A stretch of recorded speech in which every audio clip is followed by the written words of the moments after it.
Yes, us. Welcome to the Kefi Life Podcast. My name is Kiki Vale, and I'll be your guide to creating a life of Ola Kala, all is well. Together, we'll get back to the basics, and we'll explore fresh new ways to flourish in mind, body, and soul the Greek way. You can look forward to interviews, stories, essential self-care strategies, recipes, and actionable takeaway Ola Kala moments. This is going to be so much fun. Let's get going. Πάμε!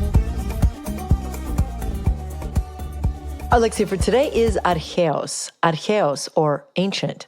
When we have the privilege to touch, see, feel, smell, and breathe in the Αρχαίος, Αρχαία, or ancient, we suddenly feel a rebirth and a new opportunity. Each of us can learn by visiting our roots all the way back to Αρχαίος, or ancient life. Looking back historically to culture, the land, family, etc., we gain deeper understanding of the actions and decisions we must make for today and tomorrow.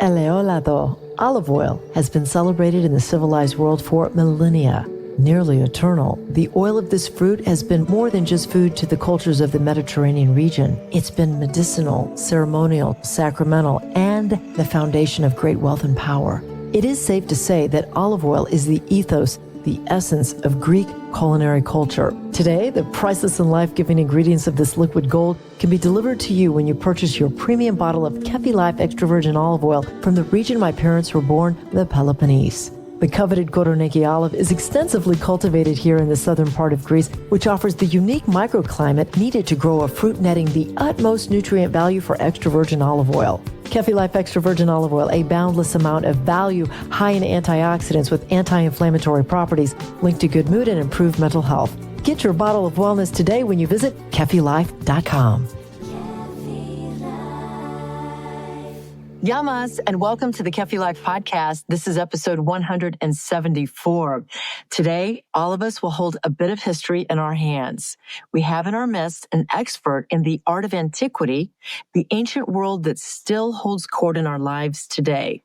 And we'll discover how classical art and archaeology applies and even encourages us in the modern world in which we live. But first, if you find my content uplifting, inspiring, educational, please be sure to follow me on Instagram, TikTok, LinkedIn, and kefilife.com. All right, let's get down to the fun part. I do have the exceptional honor to introduce you to a new friend.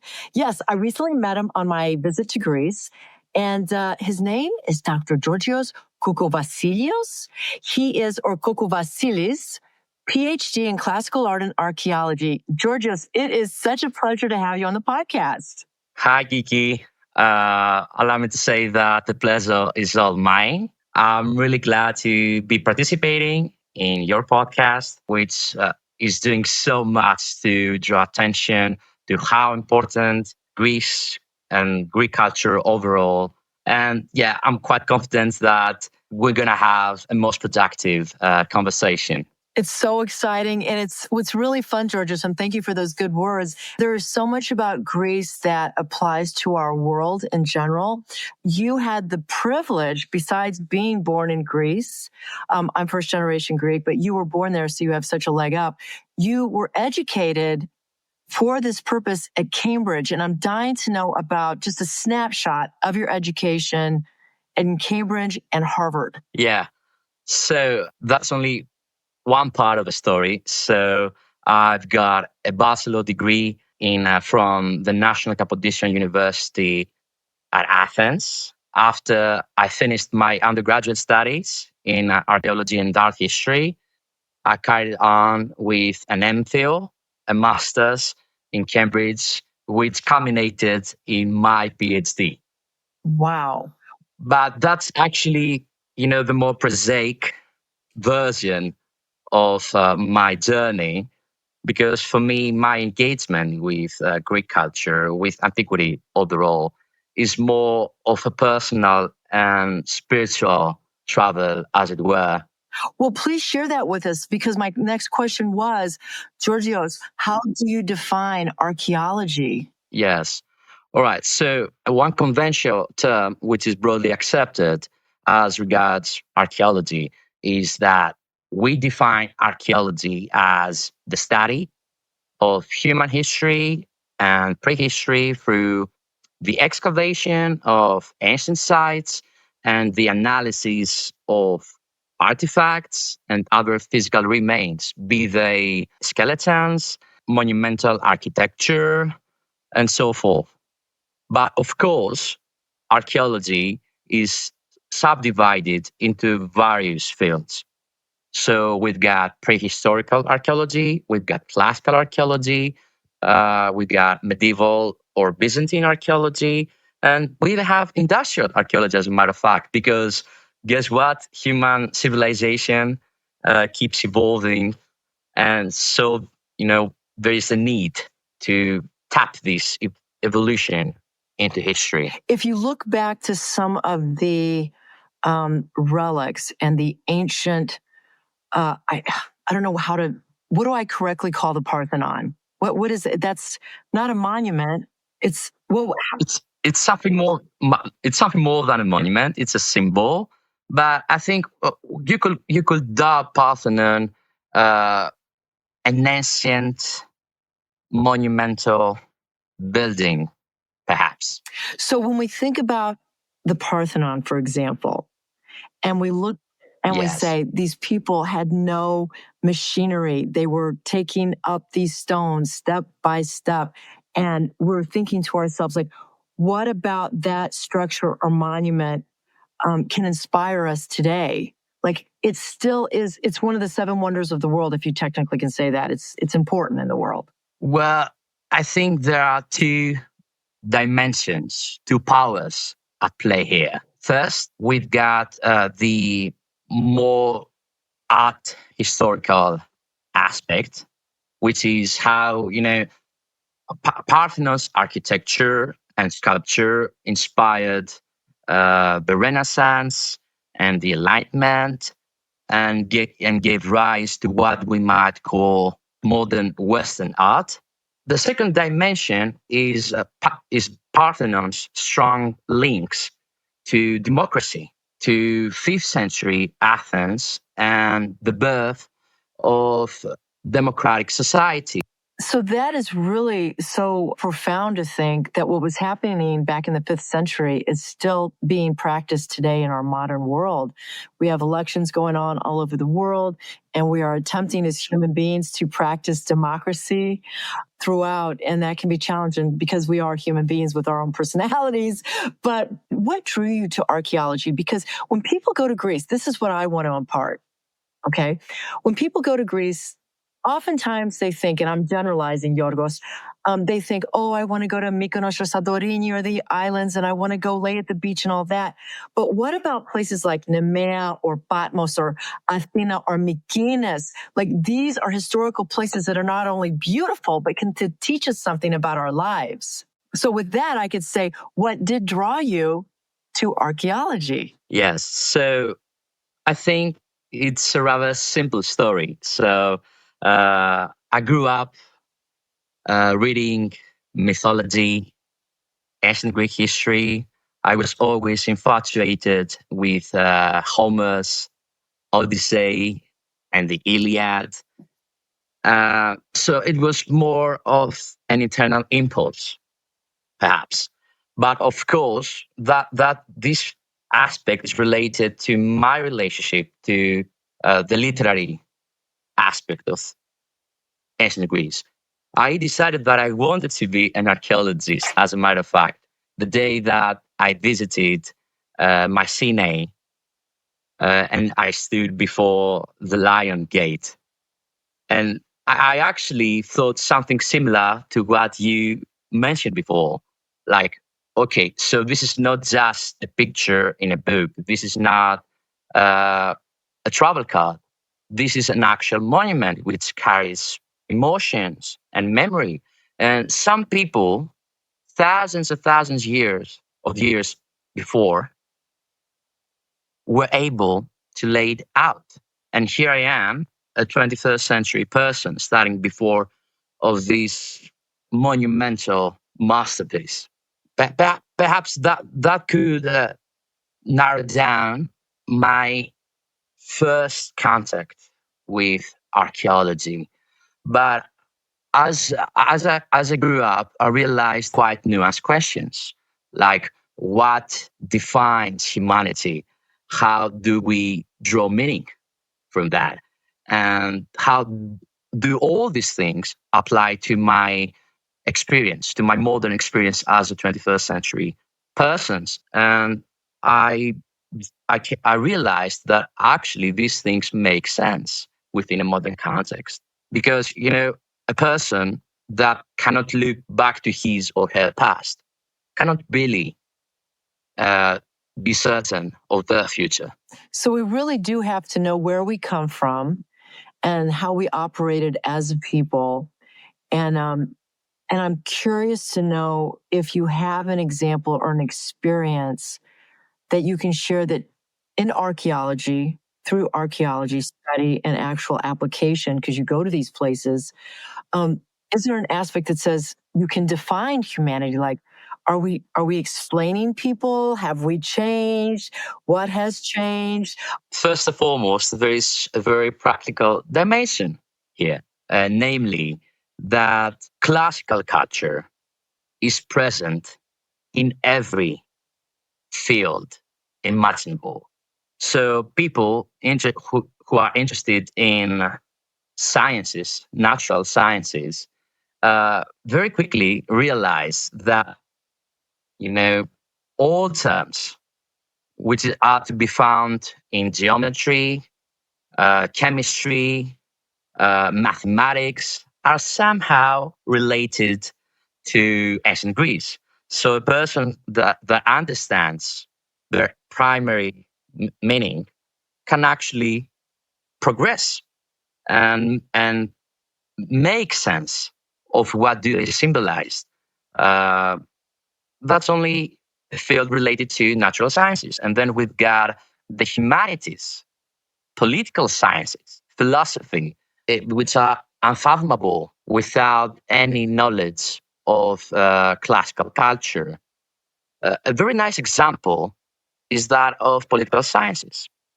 And as a matter of fact, modern politics, which actually are strongly related to what I mentioned before concerning ancient Greece. So the word politics derives from the ancient Greek word polis.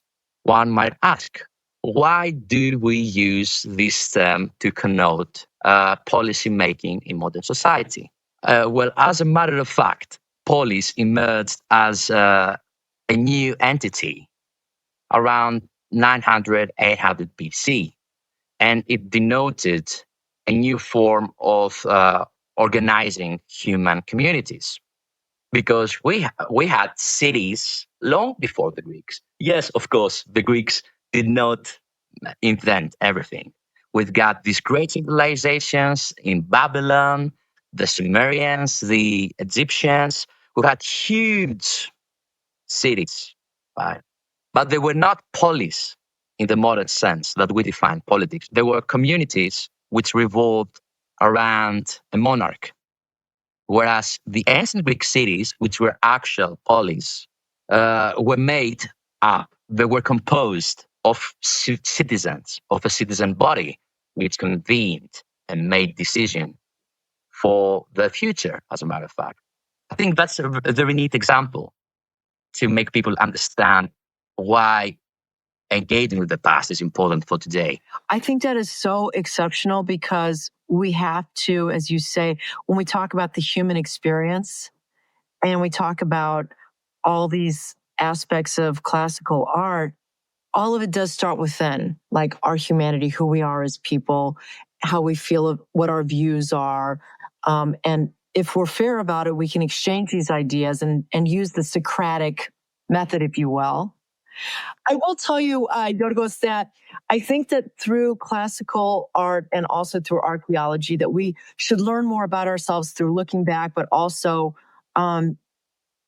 get to know ourselves, as you say, through the past. And I did, because I'm so excited about Greek. I went and I bought these books. Wow. So you did it. I bought Yes. So Georgios, if for the world that cannot see us right now, Georgios is, studied at Cambridge, and he recommended that for me to understand the lexicon a little bit more clearly, that I should purchase the Cambridge Greek lexicon, and I did. I'm so glad for you, Kiki. Yeah, I'm really, really excited. So, as an archaeologist, tell us now what is your actual work that you're engaging in now that you have all this education?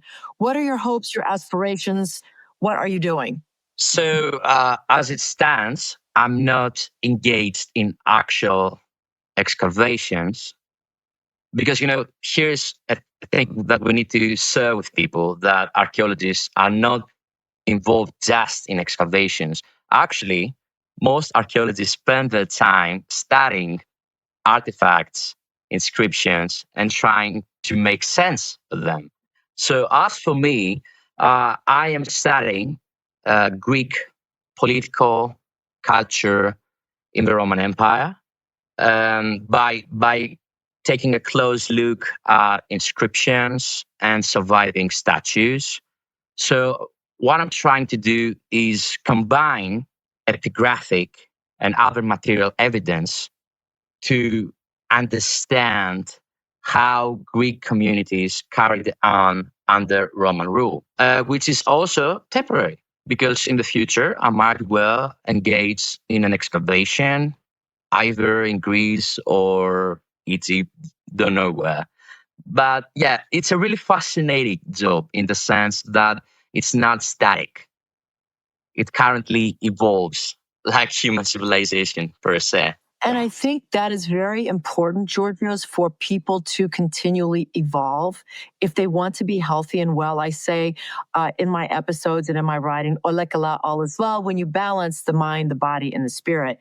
And as long as we can look at all three and continually grow, even an inch by inch by inch, I think that can help us to be healthier people. I'm just really interested in, as we wind down here, is there a study or a structure or a monument or a place that has given you like a eureka moment, an enlightening, as you will, and you're like, oh, wow, that makes sense, or this is what this means? Well, I think I'm going to have to repeat myself, because the third structure is now else than Poseidon's temple on Sunion, in Sunion. And the reason why it is so important for me is because architecture is combined with the Greek land itself. In Sunion, you can actually trace this unity, which was so much discussed by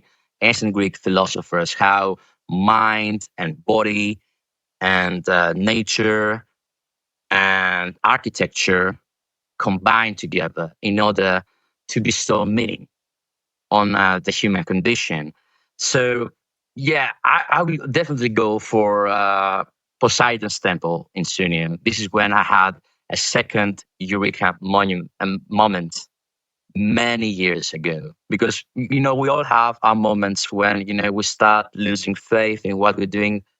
We feel bereft of meaning. And then you go to a place, you talk to a person, all of a sudden you recover everything. Poseidon's temple helped me do this thing back in the day. Thank you for joining us all the way from Greece. And I ask all my special guests this final question, Georgios.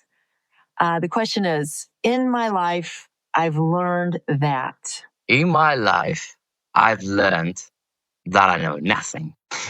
But I've also learned that we can always doubt ourselves.